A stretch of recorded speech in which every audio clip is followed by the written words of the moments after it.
Yan mga kabagis, muli po ito po yung helicopter strike. Ano po, position po tayo ganyan.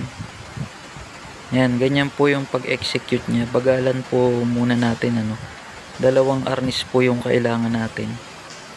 Yan, nilagyan ko na rin po ng footwork movement tsaka ng body movement para makita po yung hataw nung arnis. Ano po, yan, ganyan po siya. Ganyan po yung mabagal niya para masundan po natin. Yan, kaliwat kanan po yan na strike. Yan, bilisan po natin ng konti para dun sa tamang pag-execute. Yan, ganyan po. Pang po talaga yan, atake po. Yan, bali 5 strike po yan. Mamaya bagalan po natin para sa tutorial. Yan, ganyan po. Position po, bilangan natin. 1, ganyan po, overhead. 2, 3, 4, tapos 5. Yan, ganyan po yung pag-strike niya. Ulit po.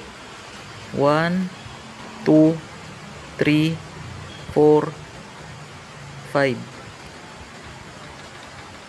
Yan, dito po tayo sa harapan.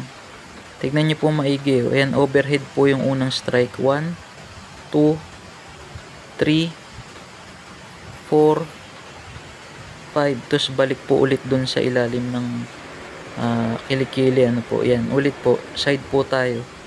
1, 2, 3, 4, and 5. Ayan, ganyan po yung pag-execute niya. Po, ulit. 1, 2, 3, 4, 5. 5 strike po siya. Yan, ulit po. Bilisan po natin ng konti. Yan. Yan, ganyan po yung tamang pag-execute niya. Tignan nyo na rin po yung body movement tsaka po yung footwork. Po. Yan, magandang strike po yan, yung helicopter strike. Salamat po mga kabagis pugay.